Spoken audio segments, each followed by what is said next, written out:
Words like discrimination and segregation are not dirty words.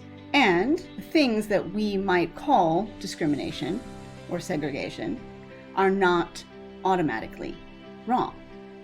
Now, on the off chance that you haven't immediately clicked away from this and vowed never to return, please allow me to explain.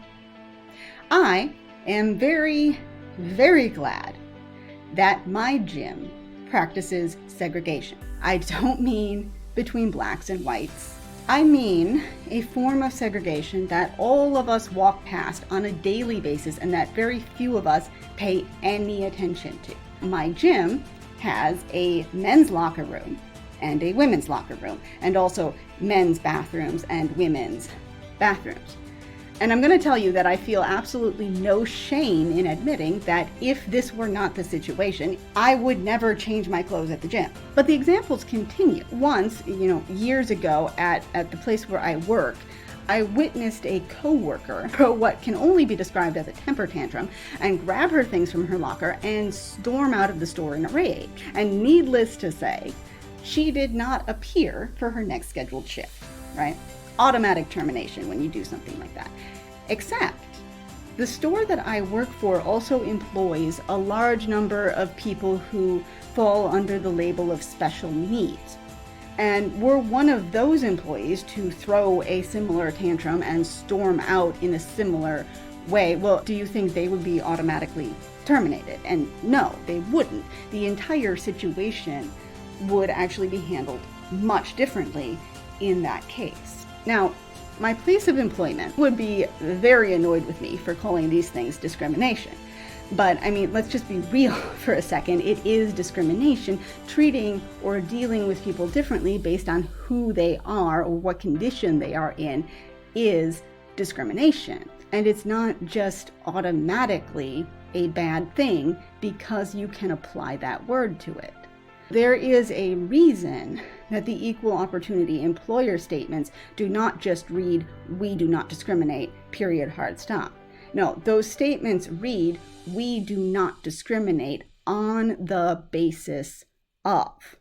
And then they list out the things they don't discriminate against, because not all discrimination is the same. There is a reason that we discriminate against the non-handicapped by designating handicapped-only parking spaces nearest the doors of our shopping centers, because sometimes discrimination actually makes life more fair. There is a reason that churches and other religious organizations are allowed to hire or discriminate against potential employees on the basis of religion. Because if you're going to be a religious leader, then your affiliation with that particular religion does in fact matter. And it doesn't just matter to the employer. People should not be put into a position where they are forced to teach a faith that they themselves do not have.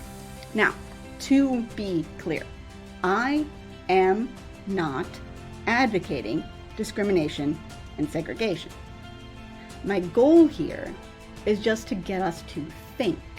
All communities program children from birth to believe that certain things are just bad and certain things are just good. And this indoctrination isn't necessarily bad, but it's still indoctrination. And as a result, even into adulthood, we all make snap judgments about certain terms, certain institutions, certain people, without actually thinking those judgments through to their conclusions. For example, the first time I ever watched Star Wars, I couldn't understand how the rebels could be the good guys.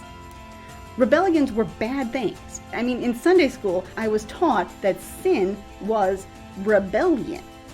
And actually, it was watching Star Wars that first challenged me to rethink some of my automatic reactions and assumptions about certain things. Now, side note, that's the power of storytelling. That is why fiction matters and always will matter. But back to the point. Years later, I realized that this was exactly what Jesus taught his disciples to do. Jesus tells the disciples to stop judging by appearances and make right judgments. Appearances being the automatic assumptions we all make about things. Right judgments being going that step further and seeing if our automatic assumptions really do correspond to reality. And Jesus, when he said these things, was really just quoting something that God had already said 1,000 years earlier, specifically to the prophet Samuel. God tells Samuel that he is judging by appearances. He is looking at the outward appearance of a certain group of people, but God judges the heart. Now, all of that being said, I have written a book about harmful discrimination. That is a major theme in this book. But the question is, why is it harmful? Why is the discrimination harmful? Because just the fact that it's discrimination is never the problem.